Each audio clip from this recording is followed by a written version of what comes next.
ವಿಸ್ತಾರ ಎಕ್ಸ್ಪ್ಲೇನರ್ಗೆ ಸ್ವಾಗತ. ಚಿಕ್ಕಬಳ್ಳಾಪುರದಿಂದ ನಾನು Rajappa. Bus stand ಆಯಿತು, ಪಾರ್ಕ್ ಆಯಿತು, ಸಾರ್ವಜನಿಕ ಸ್ಥಳಗಳಾಯಿತು, ಈಗ ಕಳ್ಳರು ಆಸ್ಪತ್ರೆಗಳಿಗೆ ಲಗ್ಗೆ ಇಟ್ಟಿರ್ತಕ್ಕಂಥದ್ದು. ಇನ್ನು ಚಿಕ್ಕಬಳ್ಳಾಪುರ ಜಿಲ್ಲಾಸ್ಪತ್ರೆಯಲ್ಲಿ ಕಳ್ಳರ ಹಾವಳಿ ಹೆಚ್ಚಾಗಿರ್ತಕ್ಕಂಥದ್ದು. ಇನ್ನು ಬಡವರು ಸಾಕಷ್ಟು ಕೂಲಿ ನಾಲಿ ಮಾಡ್ತಕ್ಕಂಥವರು, ವ್ಯವಸಾಯ ಮಾಡ್ತಕ್ಕಂಥವರು ಮತ್ತು ಬೇರೆ ಬೇರೆ ಕೆಲಸಗಳಲ್ಲಿ ಇರ್ತಕ್ಕಂಥವರು, ಸಾಕಷ್ಟು ಬಡತನಗಿಂತ ಕೆಳಗಿರ್ತಕ್ಕಂಥ ಒಂದು ಜನರೇ ಸಾರ್ವಜನಿಕ ಆಸ್ಪತ್ರೆಯಲ್ಲಿ ಚಿಕಿತ್ಸೆಗಾಗಿ ದಾಖಲಾಗ್ತಾರೆ. ಹಲವಾರು ಕಾಯಿಲೆಗಳಿಗೆ ತುತ್ತಾಗಿರ್ತಾರೆ. ಅವರು ಯಾವುದಾವುದೋ ಒಂದು ಕಾಯಿಲೆಗಳಿಗೆ ತುತ್ತಾಗಿ ಆಸ್ಪತ್ರೆಗೆ ಬಂದು ನರಳ್ತಾ ಇರ್ತಾರೆ, ಚಿಕಿತ್ಸೆಯನ್ನು ಸಹ ಪಡಿತಾ ಇರ್ತಾರೆ. ಅಲ್ಲಿ ಚಿಕಿತ್ಸೆ ಪಡೆಯೋದ್ರ ಜೊತೆಗೆ ಅವರಿಗೆ ಸಾಕಷ್ಟು ನಾನಾ ರೀತಿಯ ತೊಂದರೆಗಳನ್ನು ಸಹ ಇವತ್ತು ಎದುರಿಸಬೇಕಾಗಿರ್ತಕ್ಕಂಥದ್ದು. ಯಾಕಂದರೆ ಇವತ್ತು ಅಲ್ಲಿ ಕುಡಿಯೋ ನೀರಿನ ಒಂದು ಸಮಸ್ಯೆಯಿಂದ ಹಿಡಿದು ಅಲ್ಲಿ ಬರ್ತಕ್ಕಂಥ ಒಂದು ಊಟದಿಂದ ಹಿಡಿದು ಪ್ರತಿಯೊಂದನ್ನು ಸಹ ಆಸ್ಪತ್ರೆಯಲ್ಲಿ ನಿವಾರಣೆ ಮಾಡ್ತಾ ಇದೆ. ಆದರೆ ಕಳ್ಳರನ್ನು ನಿವಾರಣೆ ಮಾಡೋದಲ್ಲಿ ಎಲ್ಲೋ ಒಂದು ಕಡೆ ಆಸ್ಪತ್ರೆ ಎಡವಟ್ಟು ಮಾಡ್ಕೊಂಡಿದೆ ಅಂತ ಹೇಳ್ಬೋದು. ಹೇಗಂದರೆ ಆಸ್ಪತ್ರೆ ಸಿಬ್ಬಂದಿ ಒಂದು ನಿಗಾ ಇರಬೇಕಾಗಿರ್ತಕ್ಕಂಥದ್ದು. ಆಸ್ಪತ್ರೆ ಸಿಬ್ಬಂದಿ ಒಳಗೆ ಬರ್ತಕ್ಕಂಥ ಪೇಷಂಟ್ಸ್ ಯಾರಿದ್ದಾರೆ, ಅವರ ಸಂಬಂಧಿಕರು ಯಾರಿದ್ದಾರೆ, ಅವನ್ನೆಲ್ಲರೂ ಸಹ ಇವತ್ತು ಚೆಕಪ್ ಮಾಡಿ ಅವ್ರನ್ನ ಒಳಗಡೆ ಬಿಟ್ಕೊಳ್ತಕ್ಕಂಥ ವ್ಯವಸ್ಥೆ ಮಾಡಬೇಕಾಗಿರ್ತಕ್ಕಂಥದ್ದು. ಯಾಕಂದರೆ ಸಾಕಷ್ಟು ಕೂಲಿ ನಾಲಿ ಮಾಡಿ ಅವರು ಒಂದು ಮೊಬೈಲನ್ನು ಖರೀದಿ ಮಾಡಿರ್ತಾರೆ.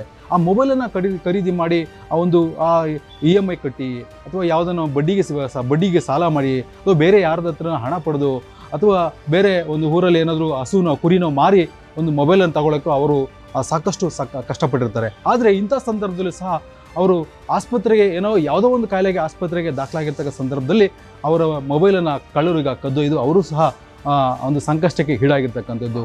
ಇನ್ನು ಚಿಕ್ಕಬಳ್ಳಾಪುರ ಜಿಲ್ಲಾಸ್ಪತ್ರೆಯ ಒಂದು ಸರ್ಜನ್ ಅವರು ಹೇಳ್ತಾ ಇರ್ತಕ್ಕಂಥದ್ದು ಏನಂದರೆ, ಇಲ್ಲಿ ಸಾಕಷ್ಟು ಎಲ್ಲ ಕಡೆ ಎಲ್ಲ ವಾರ್ಡ್ಗಳಲ್ಲೂ ಸಹ CC ಕ್ಯಾಮ್ರಾನ ಹಾಕಿದ್ದೀವಿ.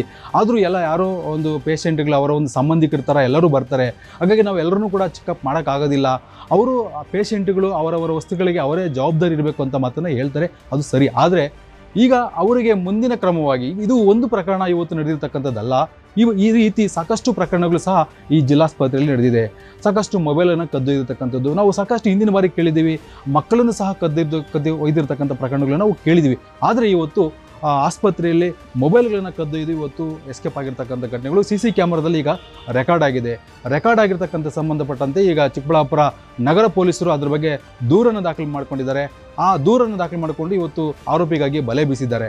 ಆದರೆ ನಾವು ಇಲ್ಲಿ ಜಿಲ್ಲಾಸ್ಪತ್ರೆಯ ಸಿಬ್ಬಂದಿ ಆಗಿರ್ಬೋದು ಮತ್ತು ಜಿಲ್ಲಾಸ್ಪತ್ರೆಯ ಒಂದು ಆಡಳಿತ ಮಂಡಳಿ ಆಗಿರ್ಬೋದು ಮತ್ತು DHO ಆಗಿರ್ಬೋದು ಈ ಬಗ್ಗೆ ಕ್ರಮ ವಹಿಸಬೇಕಾಗಿರ್ತಕ್ಕಂಥದ್ದು. ಯಾಕಂದರೆ ಇವತ್ತು ಜಿಲ್ಲಾಸ್ಪತ್ರೆಗೆ ಬರ್ತಕ್ಕಂಥ ರೋಗಿಗಳೆಲ್ಲರೂ ಸಹ ಬಡವರೇ, ಅವರೆಲ್ಲರೂ ಕೂಡ ಕೂಲಿ ನಾಲಿ ಮಾಡ್ತಕ್ಕಂಥವ್ರೆ. ಆದರೆ ಇವರು ಹೆಚ್ಚಿನ ಒಂದು ನಿಗಾ ಇಟ್ಟು ಅವ್ರ ಮೇಲೆ ಒಂದು ಸೆಕ್ಯೂರಿಟಿ ವಿಚಾರದಲ್ಲಾಗಿರ್ಬೋದು ಅಥವಾ ಆರೋಗ್ಯಗಳಿಗೆ ಯಾವುದೇ ರೀತಿ ಹೆಚ್ಚು ಕಡಿಮೆ ಆಗದೇ ಇರೋ ರೀತಿ ನೋಡ್ಕೊಳ್ಬೇಕಂತಕ್ಕಂಥದ್ದು ಇವತ್ತು ಜಿಲ್ಲಾಸ್ಪತ್ರೆಯ ಸಿಬ್ಬಂದಿ ಮತ್ತು DHO ಅವರ ಒಂದು ಆದ್ಯ ಕರ್ತವ್ಯ ಆಗಿರ್ತದೆ.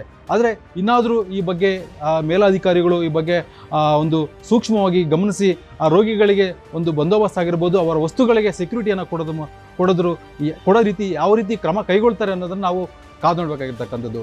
ಕ್ಯಾಮ್ರಾ ಪರ್ಸನ್ ರಮೇಶ್ ಜೊತೆ ರಾಜಪ್ಪ, ವಿಸ್ತಾರ ನ್ಯೂಸ್, ಚಿಕ್ಕಬಳ್ಳಾಪುರ. ಅನುಕ್ಷಣದ ಸುದ್ದಿಗಳಿಗಾಗಿ ವಿಸ್ತಾರ ನ್ಯೂಸ್ ಯೂಟ್ಯೂಬ್ ಚಾನೆಲ್ ಸಬ್ಸ್ಕ್ರೈಬ್ ಮಾಡಿ.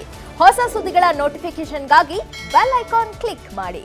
ಲೇಟೆಸ್ಟ್ ಅಪ್ಡೇಟ್ಸ್ಗಾಗಿ www.vistaranews.com ವೆಬ್ಸೈಟ್ಗೆ ವಿಸಿಟ್ ಮಾಡಿ. ಅಂಗೈಯಲ್ಲೇ ಜಗತ್ತಿನ ಸುದ್ದಿ ತಿಳಿಯಲು ವಿಸ್ತಾರ ನ್ಯೂಸ್ ಕನ್ನಡ ಆಪ್ ಡೌನ್ಲೋಡ್ ಮಾಡಿ.